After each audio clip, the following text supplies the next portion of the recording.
The knock came just as Jackson Wilde was about to throw his sweat-stained shirt into the wash bucket, startling him so badly he nearly dropped the entire basin onto the floor of his small ranch house outside Cheyenne, Wyoming Territory, in the summer of 1882. He grabbed a clean shirt from the hook by the door and shrugged it on, not bothering with all the buttons before pulling the door open. Standing on his weathered porch was a woman who looked like she had stepped straight out of a dream he had forgotten he had been having. She wore a simple gray traveling dress that had seen better days, her dark auburn hair pinned up beneath a modest bonnet, and her green eyes held a mixture of determination and exhaustion that spoke of long miles traveled. "Good afternoon, sir," she said, her voice clear and steady despite the weariness Jackson could see in the set of her shoulders. "My name is Eleanor Hartley, and I am selling the finest handmade soap you will find in all of Wyoming Territory. Lavender, lye, rose hip, and plain working soap that will get your clothes cleaner than anything you have ever used before." She held up a wooden case filled with neatly wrapped bars, each tied with simple twine and labeled in careful handwriting. Jackson stared at her for a moment longer than was probably polite, taking in the slight flush in her cheeks from the afternoon heat, and the way a few strands of hair had escaped to curl against her neck. "Soap," he repeated, feeling foolish the moment the word left his mouth. "Yes, sir, I make it myself. I have been traveling through the territory for the past 3 months, and I can provide references from satisfied customers in Laramie and Fort Collins if you would like to see them."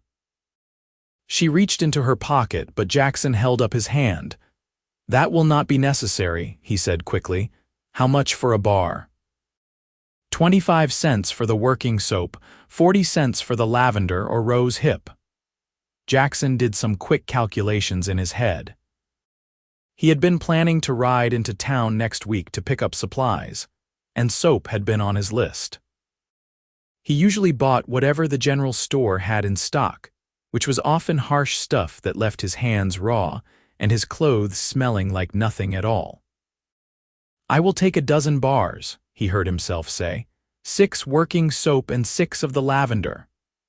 Eleanor's eyes widened slightly, and for the first time a genuine smile crossed her face.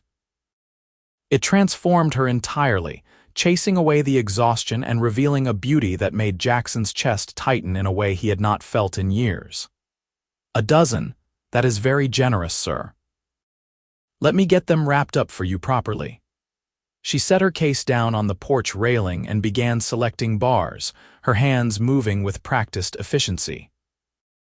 Jackson watched her work, noting the calluses on her fingers and the careful way she handled each bar as though it were precious. "Where are you staying?" he asked, the question coming out before he could stop it. "In Cheyenne, I mean." "I have a room at the boarding house on 3rd Street, Eleanor replied, not looking up from her task. "Mrs. Patterson runs it. She has been very kind to me." Jackson knew the place. It was respectable enough, though the building was old and drafty, and he had heard that Mrs. Patterson charged too much for rooms that barely had proper beds. "And you travel alone, selling soap?" This time Eleanor did look up, and there was something guarded in her expression. "I do." "I am perfectly capable of taking care of myself, mister." She paused, waiting for him to supply his name. "Wilde, Jackson Wilde. I did not mean to imply otherwise, Miss Hartley. I just thought it must be difficult work traveling from town to town." Her expression softened slightly. "It is honest work and it allows me to be independent. That is worth a great deal to me." There was a story there, Jackson knew. Women did not usually travel alone selling soap unless circumstances had forced them into it. But he did not press. Instead, he pulled out his wallet and counted out the money she was owed, adding an extra $1. "For the trouble of coming all the way out here," he said when she started to protest. "My ranch is not exactly on the main road." "No, it is not," Eleanor agreed, accepting the money with a small nod of thanks. But I was told in town that you were an honest man who treated people fairly. I thought it was worth the walk." "Who told you that?"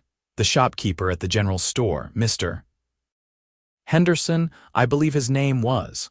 I asked him if there were any ranchers nearby who might be interested in quality soap, and he mentioned you." Old Henderson had always been a meddler, but Jackson found he could not be annoyed about it this time. He took the wrapped bars Eleanor handed him, their fingers brushing briefly in the exchange. Even that small contact sent a jolt through him that he tried his best to ignore. "Will you be staying in Cheyenne long?" he asked, desperate to keep her there on his porch for just a few more minutes. "A few more days, perhaps. Then I will be moving on to the next town. I try not to stay in one place too long." "Competition from the general stores, you understand." Jackson understood all too well. The big stores did not like independent sellers cutting into their business. He had seen more than one traveling merchant run out of town by shopkeepers who had the ear of the local marshal. "Well, I am sure I will be needing more soap soon," he said, knowing he sounded like a fool but unable to stop himself. "This dozen should last me a while, but I go through the stuff pretty quickly with all the ranch work." Eleanor smiled again, and Jackson felt that same tightness in his chest. "I am glad to hear it, Mr. Wilde. I hope the soap serves you well." She picked up her case, preparing to leave, and Jackson realized with sudden panic that he could not just let her walk away without some assurance that he would see her again. "Miss Hartley, would you allow me to give you a ride back to town? I need to go in anyway to pick up some feed, and it is a long walk in this heat." Eleanor hesitated, clearly weighing the propriety of accepting a ride from a stranger against the practicality of not having to walk 5 miles in the afternoon sun. Practicality 1. "That would be very kind of you, Mr. Wilde. Thank you."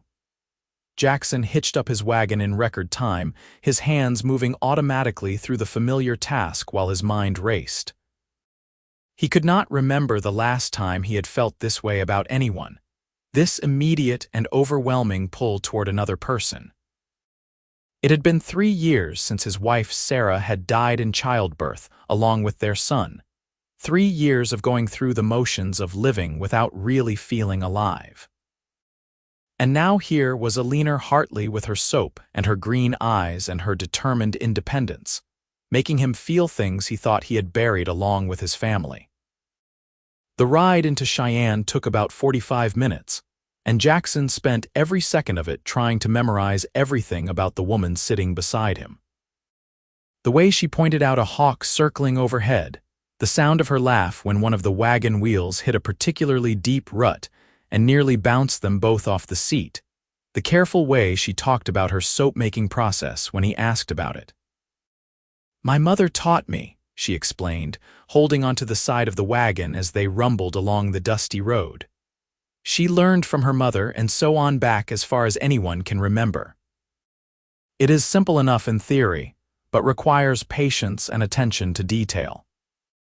The wrong proportions can ruin an entire batch, and you have to know exactly when to add the scents so they do not burn off in the heat." "It sounds like an art more than a science," Jackson observed. "It is both, really. The science keeps you from making mistakes, but the art makes it special. Anyone can make soap that cleans.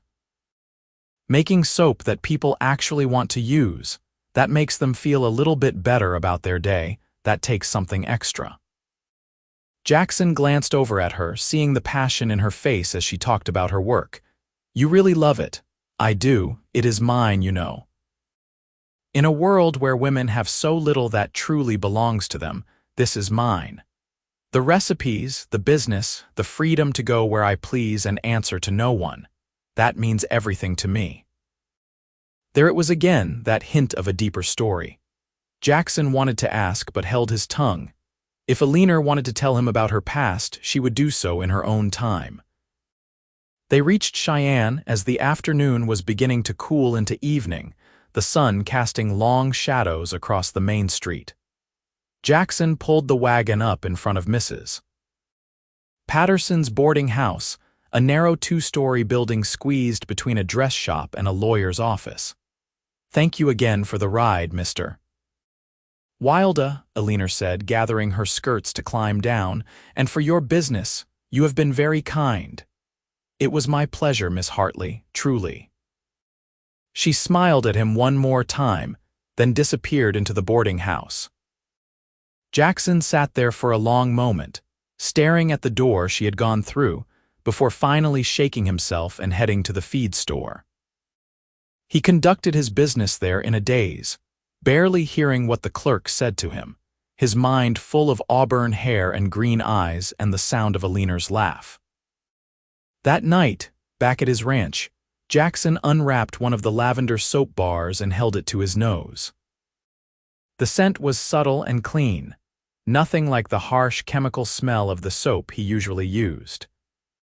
He thought about Eleanor's hands making this, carefully mixing and pouring and cutting, putting a piece of herself into every bar.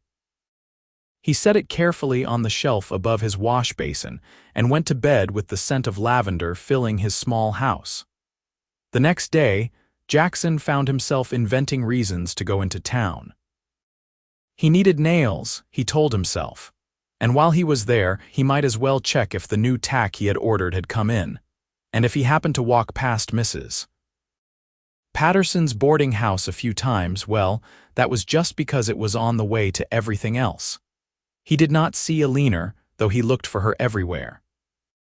The day after that, he tried again, this time with the excuse of needing to talk to the bank about extending his credit for some new cattle he wanted to buy. Still no sign of her. By the third day, Jackson was starting to feel desperate and foolish in equal measure. What was he doing, mooning over a woman he had met once, who would probably be moving on to the next town any day now?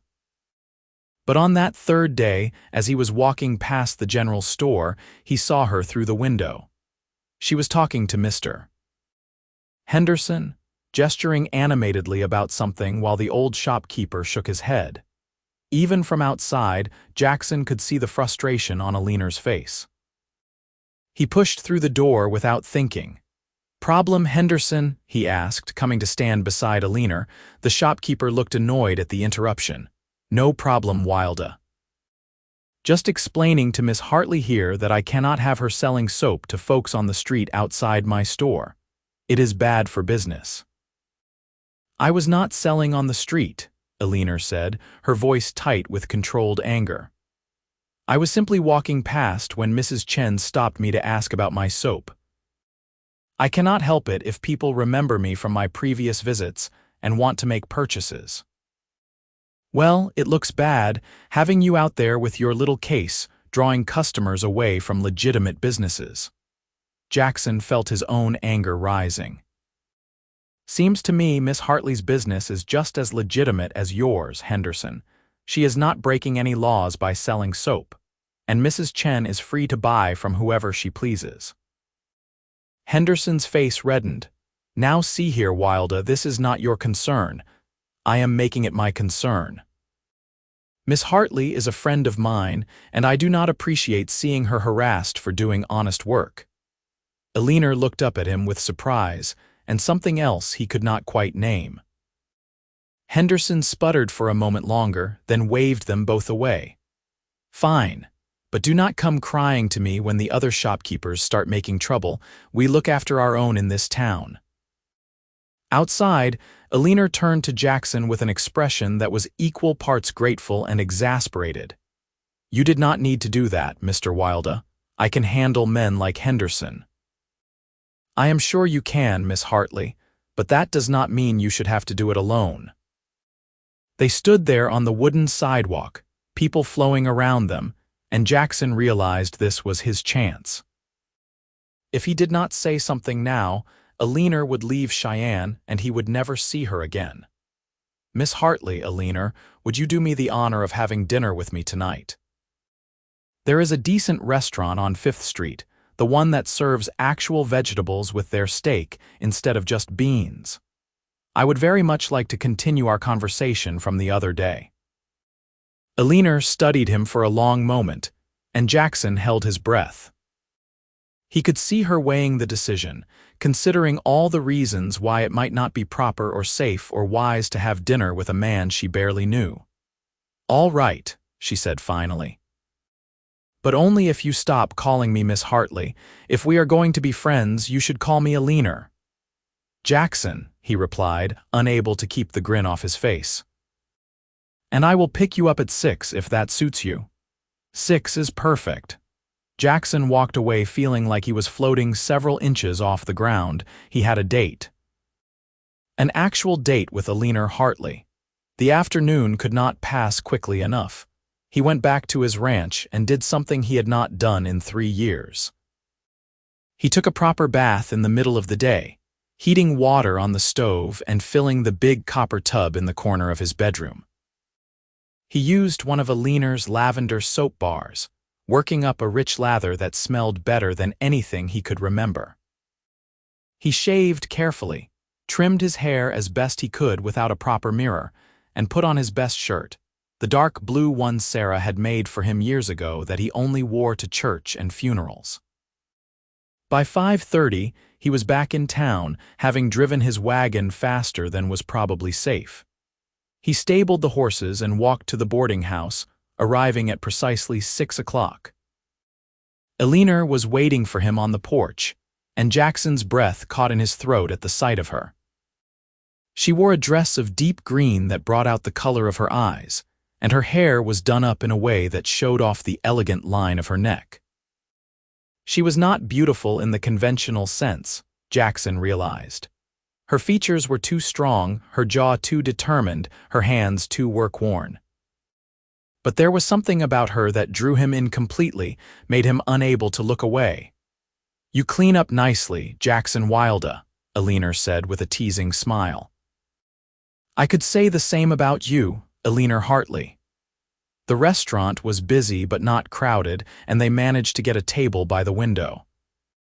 Jackson ordered steak for both of them, along with the promised vegetables and a bottle of wine that cost more than he usually spent on a week's worth of groceries. He did not care. Tonight felt important, like the beginning of something that could change everything. They talked all through dinner, the conversation flowing as easily as the wine. Eleanor told him about growing up in Pennsylvania, the youngest daughter of a factory worker and his wife. She had married young, she said, to a man who seemed kind at first but who turned cruel once he had her trapped. "He drank," she said simply, looking down at her plate. "And when he drank, he became someone else, someone frightening. I tried to make it work for 2 years, tried to be a good wife, tried to change him. But you cannot change someone who does not want to change. One night, after he hit me badly enough that I thought he might actually kill me, I waited until he passed out and I left. I took my mother's soap recipes and what little money I had managed to hide away, and I got on a train heading west."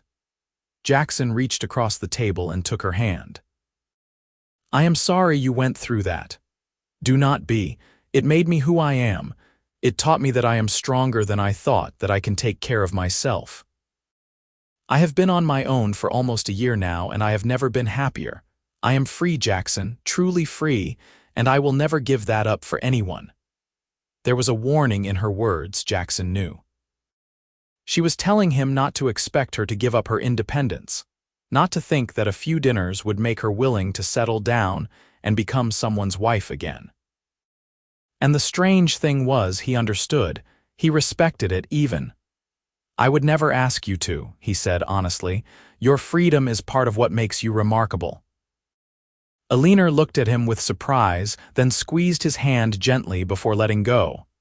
"Your turn, tell me your story." So Jackson did. He told her about growing up on his father's ranch, learning the cattle business from the time he could walk. About meeting Sarah at a church social when he was 20, and she was 18. About falling in love and getting married and building the ranch together. About the baby they had been so excited to meet, and the day that baby and Sarah had both died, leaving him alone in a house that had been meant for a family. "I should have sold the place," he admitted. It is too big for one person and there are too many memories, but I could not bring myself to do it. It felt like giving up on them somehow, like erasing the life we had built together. So I stayed and I worked and I told myself I was fine. And I was, mostly. Until you knocked on my door selling soap and reminded me what it felt like to actually feel something again. Eleanor's eyes were bright with unshed tears. Jackson, I do not know what to say. You do not have to say anything. I just wanted you to know. I am not looking to replace Sarah or try to recreate what I had with her. But I would very much like to spend more time with you to see where this might go, if you are willing. I am leaving in 3 days, Eleanor said softly. I have to. I cannot stay in one place too long or I will not make enough money to live on. This is my life, Jackson. Traveling from town to town, selling soap, moving on before anyone gets too attached or before I get too comfortable. Then let me have these 3 days, Jackson replied. No expectations, no promises, just 3 days of getting to know each other better. After that, if you still want to leave, I will not stop you. Eleanor looked at him for a long moment, then nodded. 3 days. Those 3 days were the best Jackson had experienced in years. He met Eleanor each morning at the boarding house, and they spent the days together, walking through Cheyenne, talking about everything and nothing. She showed him her soap-making supplies, explaining the different ingredients and techniques with the enthusiasm of a true craftsman. He took her out to his ranch and showed her around, introducing her to his horses and the handful of cattle he was trying to build into a proper herd. On the second day, they rode out to a spot Jackson had not visited since Sarah died, a small creek about an hour from his ranch where the cottonwood trees grew thick and the water ran clear and cold even in the height of summer. They had a picnic there, sitting on a blanket Eleanor had borrowed from Mrs. Patterson, eating bread and cheese and apples while the horses grazed nearby. This is beautiful, Eleanor said, lying back on the blanket and looking up at the sky through the leaves. I can see why you love it here. Jackson lay down beside her, close enough that their shoulders touched. Sarah and I used to come here all the time. We would make plans for the future, talk about what we wanted for our children, dream about growing old together. After she died, I could not bear to come back. Too many memories. But you brought me here. Yes, because I realized that memories do not have to be painful, they can be precious, and maybe it is time to start making new ones. Eleanor turned her head to look at him. Jackson, I am still leaving tomorrow. I know. I meant what I said. I cannot give up my freedom. I cannot be tied down to one place. I know that too. Then why are we doing this? Why are we making this harder on ourselves? Jackson rolled onto his side so he could look at her properly. Because some things are worth the difficulty. Because I have not felt this alive in 3 years. Because when I look at you, I see someone remarkable and strong and beautiful, and I want to spend every moment I can with you, even if it means saying goodbye tomorrow. Eleanor's eyes filled with tears. You are making this very difficult. Good, because it should be difficult. If it was easy to walk away from you, then this would not mean anything. She reached up and touched his face, her work-roughened fingers gentle against his skin. Kiss me, Jackson Wilde. He did, leaning down to press his lips to hers in a kiss that started gentle and grew deeper, more urgent. Eleanor's arms came up around his neck, pulling him closer, and Jackson felt like he was drowning in the best possible way. They kissed until they were both breathless, until the sun had moved significantly across the sky and the horses were getting restless. I should not have done that, Eleanor said, but she was smiling. That was very unwise. Probably, but I cannot bring myself to regret it. They rode back to town in comfortable silence, Jackson's arm around Eleanor's waist as they shared his horse, her borrowed mare tied behind them. At the boarding house, Eleanor turned to him with an expression that was both sad and hopeful. Tomorrow is my last day, she said. I have already arranged for a ride to the next town with a freight wagon leaving at dawn. Jackson felt his heart sink but nodded. Then let me see you off. Let me at least have that. All right. Dawn at the freight office. He was there at dawn, watching as Eleanor loaded her small trunk and her soap case onto the back of the freight wagon. She wore her traveling dress again, the gray one she had been wearing the day they met, and her hair was pinned up tight beneath her bonnet. She looked beautiful and heartbroken and determined all at once. I am going to miss you, she said, standing in front of him while the freight driver checked the horses. These past few days have been wonderful. They have been the best days I have had in longer than I can remember, Jackson replied. He reached into his pocket and pulled out a small bundle wrapped in cloth. I want you to have this. Eleanor unwrapped it to reveal a delicate silver locket on a chain. Jackson, I cannot accept this. It is too much. It was Sarah's. She would have wanted someone to wear it, someone who would appreciate it. Open it. Inside the locket was a tiny picture of Jackson on one side, the other side was empty. For someone important to you, Jackson explained. Whoever that might be whenever you find them. Eleanor closed the locket and held it to her chest. Thank you, I will treasure it. She stood on her toes and kissed him, quick and sweet, then climbed into the wagon before he could see her cry. Jackson watched the wagon roll away until it disappeared around the bend in the road, then walked slowly back to his horse. The town was just waking up around him, shopkeepers opening their doors, the blacksmith starting up his forge. Life going on as though Jackson's entire world had not just driven away in a freight wagon. He rode back to his ranch in a daze and spent the rest of the day trying to work, trying to keep his mind occupied. But everywhere he looked, he saw Eleanor. The porch where she had first stood with her case of soap. The kitchen where they had made coffee together on her last morning. The view from his window of the road to town, the road she had traveled to reach him and the road she had left on. A week passed, then two. Jackson went through the motions of running his ranch, but his heart was not in it. He used Eleanor's soap every day, the lavender scent reminding him of her. He wore the shirt she had complimented, hoping somehow it would bring her back. He rode into town more often than necessary, half hoping to see her walking down the street even though he knew she was long gone. 3 weeks after Eleanor left, Jackson was in town picking up supplies when he ran into Henderson at the general store. The shopkeeper looked uncomfortable when he saw Jackson, which immediately put him on alert. Wilde, good to see you. Listen, I wanted to apologize for the way I acted with Miss Hartley. I was out of line and you were right to call me on it. Jackson nodded slowly. All right, I appreciate that, Henderson. The thing is, I felt bad about it, so when she came back through town a few days ago, I tried to make it right. Offered to stock some of her soap in the store, give her a fair price for it. Jackson's heart started pounding. She came back. Few days ago, yeah. She was heading north up toward Sheridan. Said she had a circuit she traveled, hitting the same towns every few months.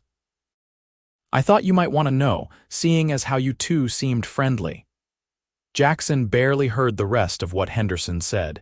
His mind was racing, trying to calculate distances and travel times. If Eleanor had been here a few days ago and was heading to Sheridan, she would be on the road between the two towns right now. And if she was traveling with freight wagons like before, she would not be moving very fast. He bought his supplies in record time, loaded them into his wagon, and headed home. There, he packed a bag with enough supplies for a week on the road, saddled his best horse, and left a note for his nearest neighbor asking them to check on his place while he was gone. Then he rode north, pushing his horse as hard as he dared without injuring the animal. He caught up with the freight wagon 2 days later, spotting it from a ridge overlooking the road. Jackson rode down at a gallop, his heart in his throat, and shouted for the driver to stop. Eleanor's face appeared at the back of the wagon, her eyes going wide with shock when she saw him.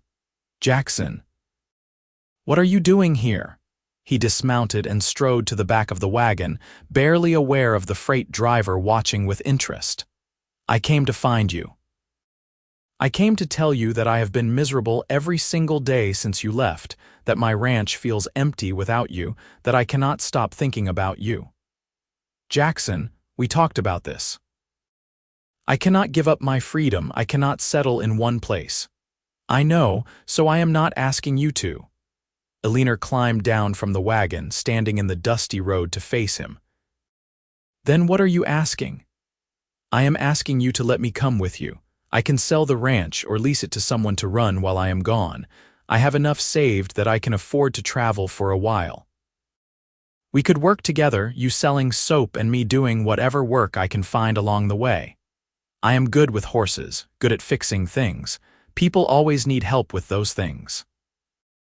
You would give up your ranch for me, your home." "That ranch has not been a home since Sarah died. It has been a place I lived, but not a home. You make me feel at home, Eleanor. Wherever you are, that is where I want to be." Tears were streaming down Eleanor's face now. "That is insane. We barely know each other. We spent 3 days together." "Then let us spend 3 more days together, and 3 more after that, and keep spending days together until we have spent so many that we cannot imagine spending them apart. Marry me, Eleanor. Not so you have to give up your freedom, but so we can be free together." Eleanor laughed and cried at the same time. "You are crazy, Jackson Wilde. Crazy about you, say yes." She grabbed the front of his shirt and pulled him down for a kiss that answered his question better than words ever could. The freight driver applauded, and Jackson heard himself laughing, really laughing for the first time in years. They were married a week later in Sheridan, with the freight driver and the owner of the boarding house where they were staying as witnesses. It was nothing fancy, just a simple ceremony at the local church, but Jackson had never been happier. Eleanor wore a dress she bought from a second-hand shop, pale blue with lace at the collar, and carried a bouquet of wildflowers Jackson had picked that morning. Jackson did not sell his ranch, but he did lease it to a young couple looking to get started in the cattle business. They would run it for a year while Jackson and Eleanor traveled, and then they could decide what to do from there. The arrangement gave him enough income to contribute to their traveling expenses, while leaving his options open for the future. For the next 6 months, they traveled together throughout Wyoming and Montana, Eleanor selling her soap while Jackson picked up work where he could find it. He mended fences for ranchers, shoed horses for blacksmiths who were too busy to keep up, fixed wagon wheels and barn doors and anything else that needed fixing. They stayed in boarding houses when they could afford it and camped under the stars when they could not. It was not an easy life. Winter came hard and early that year, and there were nights when they huddled together in a freezing tent, wondering if they had made a terrible mistake. But even on the hardest days, Jackson never regretted his decision. Eleanor was beside him, and that made everything bearable. As winter deepened, they made their way back toward Cheyenne, both of them feeling the pull of having a more permanent base. They had been on the road for 6 months, and while neither of them regretted the adventure, they were both ready for something more stable. "I have been thinking," Eleanor said one night as they camped outside of Casper. "What if we did not have to choose between traveling and having a home? What if we could have both?" "What do you mean?" "What if we spent part of the year traveling, selling soap and seeing new places, and part of the year at the ranch, building up the business and having a home base? We could hire help to keep things running when we are gone, and we could train them to make soap too, so we always have inventory. It would give us the best of both worlds." Jackson turned the idea over in his mind, feeling excitement build. "That could work. We would have to plan carefully, do most of our traveling in the spring and summer when the weather is better. But yes, I think that could really work." They arrived back in Cheyenne in early December, nearly 6 months after Eleanor had first knocked on Jackson's door. The young couple leasing the ranch had done a decent job of keeping things running, and they were happy to stay on as hired help rather than having to find a new place. Jackson and Eleanor moved into the ranch house together, and for the first time since Sarah's death, the house felt like a home again. Eleanor set up a soap-making operation in the barn, mixing up large batches of her various recipes and experimenting with new scents. She taught the young woman helping them, a girl named Mary, how to make the soap properly, and soon they were producing enough inventory to last for months of traveling. They made plans to head out again in April, once the mountain passes were clear and the roads were passable. But April came and went without them leaving. Eleanor had discovered in March that she was pregnant, and while she insisted she was perfectly capable of traveling, Jackson convinced her to wait at least until after the baby was born. She grumbled about it but agreed, spending the summer making soap and teaching Mary everything she knew. Their son was born in October of 1883, a healthy boy with his mother's green eyes and his father's dark hair. They named him Samuel, after Eleanor's father, and Jackson held him with the kind of joy mixed with terror that only new parents understand. This time was different from when Sarah had been pregnant. Jackson was older, more cautious, more aware of everything that could go wrong. But Eleanor was strong and healthy, and the birth went smoothly despite his worries. For the first year of Samuel's life, they stayed at the ranch, both of them wanting to be settled while their son was so young. But when the spring of 1885 rolled around and Samuel was a sturdy toddler, Eleanor started getting restless. "I miss traveling," she admitted to Jackson one night after they had put Samuel to bed. "I miss seeing new places and meeting new people. I love our home and I love our life here, but I feel like part of me is withering without the freedom of the road." "Then let us go," Jackson said simply. "Samuel is old enough now, we can take him with us, it will be an adventure." So they did. That spring, they loaded up a wagon with soap and supplies and baby necessities, and they hit the road as a family. It was harder with a toddler, certainly, but it was also wonderful in ways Jackson had not anticipated. Samuel loved the travel, loved meeting new people and seeing new places. He was a happy, adaptable child who took everything in stride. They developed a pattern over the next few years, traveling from April through September and spending the winters at home in Cheyenne.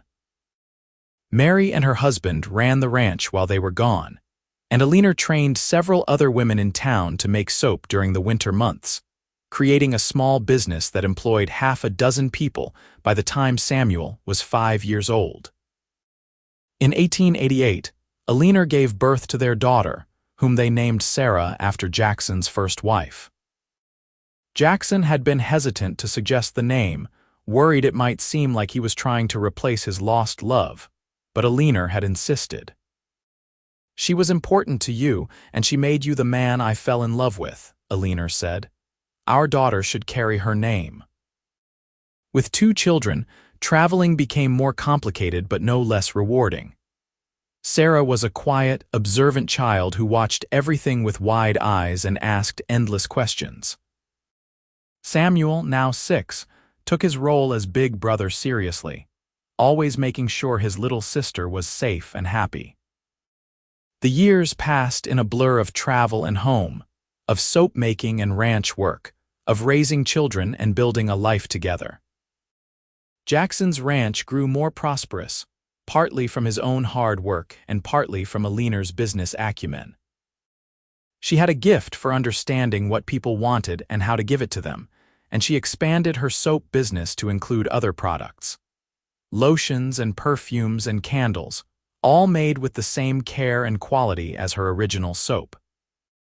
By 1895, when Samuel was 12 and Sarah was 7, they had enough employees and enough systems in place that they did not have to travel at all, unless they wanted to. But they still went out every spring, more for the adventure now than the necessity. It was their tradition. their way of remembering where they had started and staying connected to the freedom that had brought them together. One evening in the summer of 1895, Jackson and Eleanor sat on their porch watching the sun set over the Wyoming prairie. Samuel was in the barn tending to the horses, and Sarah was inside practicing the piano they had bought her for her birthday. The sounds of her halting melody drifted out through the open windows, mixing with the evening sounds of crickets and distant cattle. "Do you ever regret it?" Eleanor asked, reaching over to take Jackson's hand. "Chasing after me that day, giving up your quiet life for all this chaos." Jackson squeezed her hand and smiled. "Not for a single second." "You are the best thing that ever happened to me, Eleanor Wilde. You and our children and this life we built together. I would chase after you 1,000 times over. Even though I showed up at your door selling soap. Especially because you showed up at my door selling soap. I bought a dozen bars just hoping I would see you again, and instead I got a lifetime." Eleanor leaned her head on his shoulder, and they sat in comfortable silence, watching the sky turn from gold to pink to purple. Inside, Sarah's piano playing had improved, the notes becoming smoother and more confident. From the barn, they could hear Samuel singing to the horses, something he had done since he was old enough to talk. This was what happiness looked like, Jackson thought. Not perfect, not easy, but real and rich and full. It was hard work and difficult decisions and compromises and adjustments. It was also laughter and adventure and love that grew deeper every year. It was freedom and commitment somehow existing together, proving that you did not have to choose between them if you found the right person. "I love you," he said, because it needed to be said even though Eleanor already knew. "I love you too," she replied, "my crazy cowboy who bought a dozen bars of soap." As the stars began to appear in the darkening sky, Jackson reflected on the journey that had brought them here. 13 years since Eleanor had knocked on his door, 13 years of building a life neither of them could have imagined back then. His first marriage had taught him about love and loss. His second marriage was teaching him about resilience and growth, about the way love could evolve and deepen when you gave it room to breathe. The children were growing up strong and healthy, learning from both their parents' examples. Samuel had Jackson's way with animals and Eleanor's head for business, already talking about the ranch he wanted to run someday. Sarah had her mother's creative spirit and her father's quiet strength, spending hours making things with her hands just like Eleanor did with her soaps and lotions. In 1898, when Samuel turned 15, he asked if he could start traveling with them regularly, learning the business side of things more seriously. Jackson and Eleanor agreed, proud of their son's initiative. Sarah, now 10, decided she preferred staying at the ranch with Mary, learning soap-making in depth and developing her own recipes. The business continued to grow. What had started with Eleanor carrying a case of soap from door to door had become a thriving enterprise with customers throughout the Wyoming Territory and beyond. They had a shop in Cheyenne now, run by Mary, and they supplied several general stores in towns across the region. Eleanor's name had become synonymous with quality, and people sought out her products specifically. But success did not change them fundamentally. They still took their spring trips, though now they traveled in more comfort with a proper covered wagon instead of relying on freight haulers. They still made time to ride out to the creek where Jackson had first kissed Eleanor, packing a picnic and spending the day remembering their early days together. They still valued their freedom and their partnership above all else. In 1900, as the new century dawned, Jackson and Eleanor celebrated their 18th wedding anniversary with their children and employees, a gathering at the ranch that included nearly 30 people.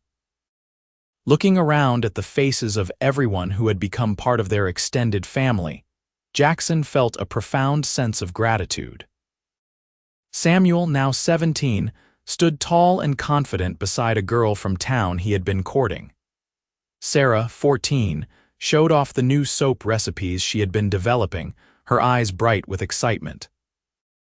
Mary and her husband, who had been with them from almost the beginning, laughed with their own children, some of whom now worked in the soap business themselves. "We built something good here," Eleanor said, standing beside Jackson as they watched the celebration. "Something that matters." "We did," Jackson agreed. "And it all started because you knocked on a stranger's door selling soap.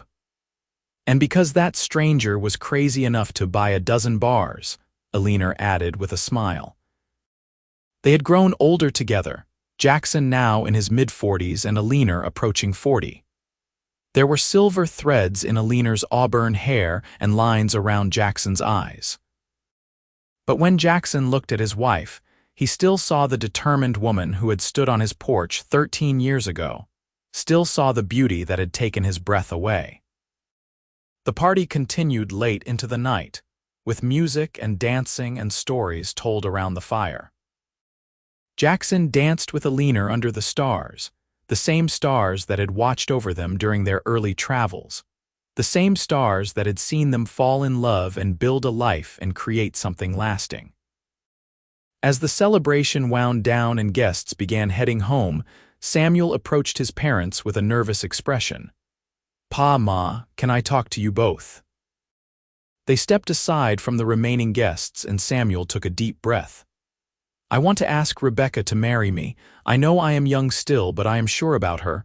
I wanted your blessing." Jackson looked at Eleanor, seeing his own emotions reflected in her eyes. Their son, getting married. It seemed impossible that so much time had passed. "Rebecca is a wonderful girl," Eleanor said gently, "but your father and I did not have an easy start to our married life. We want to make sure you are ready for the reality of it, not just the romance." "I know it will be hard work," Samuel said earnestly. "You both taught me that. But you also taught me that it is worth it when you find the right person, and Rebecca is my right person." Jackson clapped his son on the shoulder, feeling pride swell in his chest. "Then you have our blessing, though maybe wait a year or so to actually get married. Give yourselves time to be sure and give Rebecca's parents time to get used to the idea." Samuel agreed, his face breaking into a wide grin. He ran off to find Rebecca and share the news, leaving Jackson and Eleanor alone again. "Our baby is growing up," Eleanor said softly. "Soon they will both be grown and gone, starting their own lives." "That is what we raised them for," Jackson reminded her, "to be independent and strong just like their mother." "What will we do with ourselves when they are gone?" Jackson pulled her close, wrapping his arms around her. "The same thing we have always done.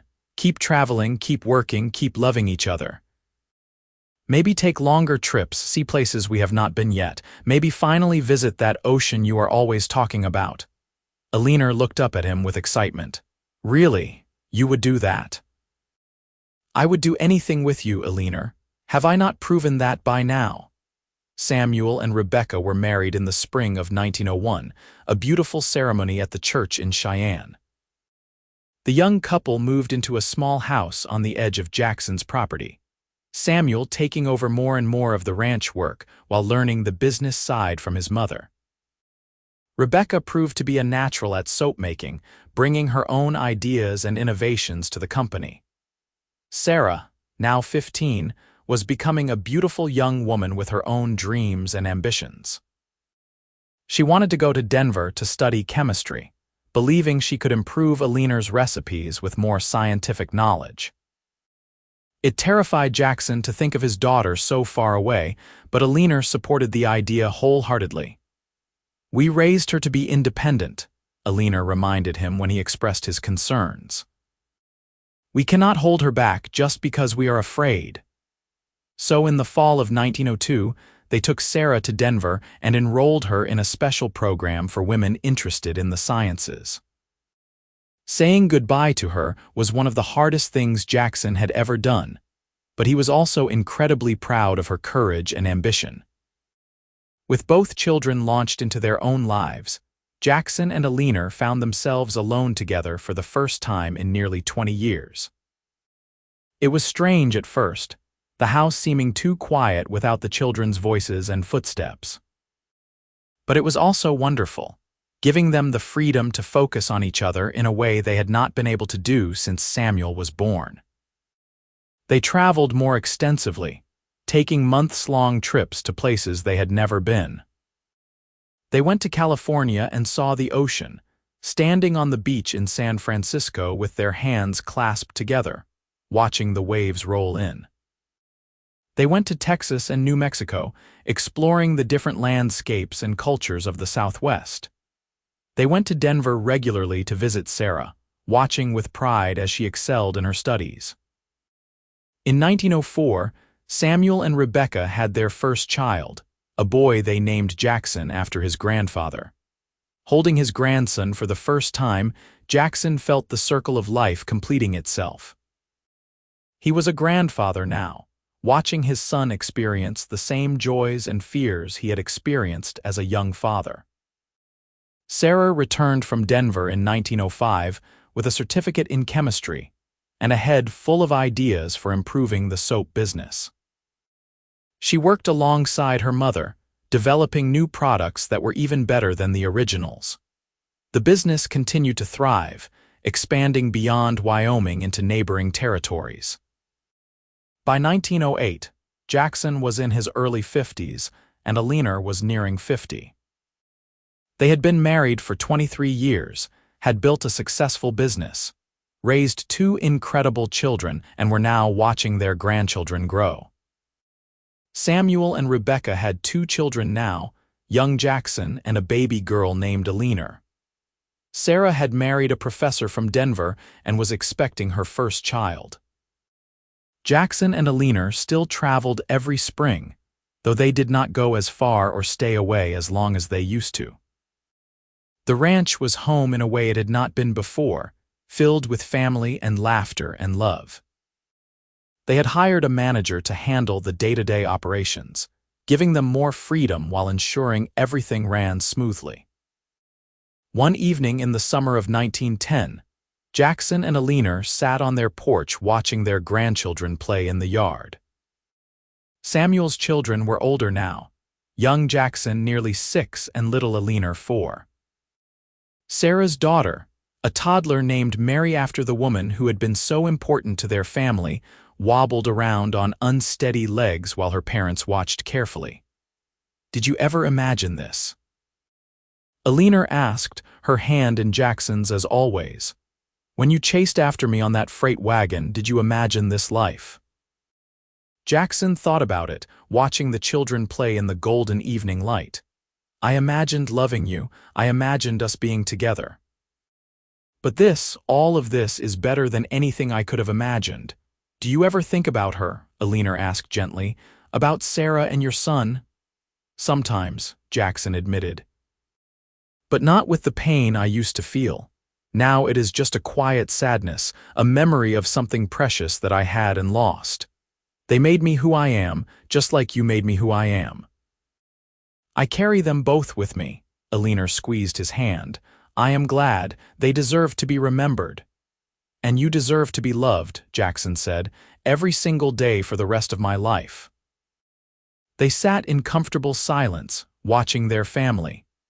Samuel came over with young Jackson, the boy chattering excitedly about a horse he wanted to learn to ride.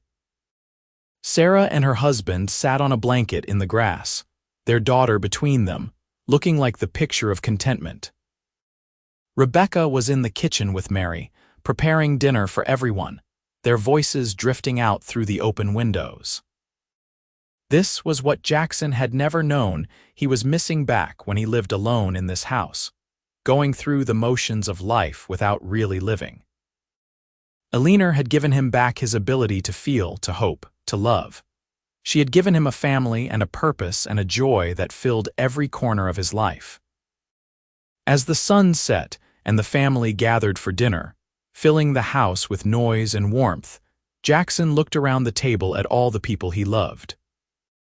Eleanor sat beside him, her hand resting on his knee, her face showing the contentment of a life well lived. His children and grandchildren surrounded them, healthy and happy and thriving. It had started with a knock on the door and a case of soap. It had grown into a love story that spanned decades, a partnership that created something lasting and good. Jackson had bought a dozen bars of soap just to see Eleanor again, and in return, he had received a lifetime of love, adventure, and family. That night, after everyone had gone home and the house was quiet again, Jackson and Eleanor prepared for bed in the room they had shared for more than 25 years. Eleanor brushed out her hair, the auburn now liberally streaked with silver, while Jackson watched her with the same fascination he had felt the first day he met her. "What are you thinking about?" Eleanor asked, catching his eye in the mirror. "I am thinking about how lucky I am," Jackson replied honestly. "I am thinking about how one moment of courage, one decision to chase after you, changed everything. I am thinking about how much I love you, even more now than I did then." Eleanor set down her brush and came to sit beside him on the bed. "I love you too, Jackson Wilde, my crazy cowboy who bought a dozen bars of soap. You gave me something I never thought I would have after my first marriage. You gave me love without ownership, partnership without loss of self, a family without giving up my freedom. You gave me everything." They lay down together, fitting into each other the way they had for more than 2 decades, and Jackson felt a profound sense of peace. His life had not been without sorrow or difficulty. He had known loss and pain and struggle. But he had also known joy and love and the satisfaction of building something meaningful. The business they had created together now employed more than 20 people and served customers across the Western Territories. The family they had raised was strong and healthy, carrying forward the values they had instilled. The love they shared had only deepened with time, growing richer and more complex with each passing year. As Jackson drifted off to sleep with Eleanor in his arms, he thought about the journey that had brought them to this moment. From that first knock on his door to this quiet evening in their bedroom, it had been an adventure beyond anything he could have imagined. And the most remarkable thing was that the adventure was not over. There were still places to see, grandchildren to watch grow, new chapters to write together. In the years that followed, Jackson and Eleanor continued to build their life together. They watched their grandchildren grow and welcomed new ones. They celebrated as their business expanded even further, opening shops in Denver and Salt Lake City. They took trips to places they had never been, always finding new adventures even as they grew older. In 1920, they celebrated their 35th wedding anniversary surrounded by 3 generations of family. Samuel, now in his 30s, ran the ranch with Rebecca while raising their 4 children. Sarah and her husband had 3 children of their own and ran the soap company out of Denver, using her chemistry knowledge to create innovative new products that kept the business competitive in a changing world. Jackson was in his 60s now, his hair completely silver, his face weathered by years of sun and wind. But his eyes still lit up when he looked at Eleanor, and he still reached for her hand first thing every morning. Eleanor was in her late 50s, her hands showing the years of soap making and hard work, but her spirit was as strong and independent as ever. They still traveled every spring, though now they took trains instead of wagons and stayed in hotels instead of camping. But the spirit of adventure remained the same, that desire to see new things and experience new places together.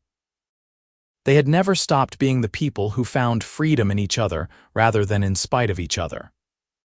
One spring evening in 1925, as they prepared for another trip, this time to the East Coast to visit Eleanor's family back in Pennsylvania, Jackson found himself reflecting on their life together. It had been 40 years since Eleanor had first knocked on his door, 40 years of love and partnership and growth. "Are you ready for another adventure?" Eleanor asked, coming to stand beside him as he looked out at the Wyoming prairie one more time before they left. "With you, always," Jackson replied, pulling her close. "Every day with you is an adventure, Eleanor Wilde, even after 40 years. Especially after 40 years, Eleanor corrected with a smile. Because now we know each other well enough to really know what an adventure it is." They laughed together, the sound of it carrying across the prairie, and Jackson thought about the woman who had shown up at his door all those years ago selling soap. He had bought a dozen bars just to have an excuse to see her again, never knowing that she would become his entire world. He had given up his quiet, predictable life for her, and in return, she had given him a life beyond his wildest dreams. As they boarded the train the next morning, beginning another journey together, Jackson held Eleanor's hand and smiled. The story that had started with a knock on the door and a case of soap had become a love story for the ages, a testament to the power of courage and connection, and the beautiful things that happen when you are brave enough to chase after what you want. And if anyone asked him, even decades later, Jackson Wilde would always say the same thing. Buying those dozen bars of soap was the best decision he ever made. Because it brought Eleanor into his life, and Eleanor brought everything else. Love, family, adventure, purpose, joy. Everything that mattered had started with that simple transaction on his porch so many years ago. Together, they rode the train east toward new adventures, their hands clasped together as they had been for 40 years, their hearts still as full of love as they had been on that first day. The soap had long since been used up, but the love it had sparked would last forever, passed down through generations of children and grandchildren who would tell the story of how their grandfather bought a dozen bars of soap and found the love of his life.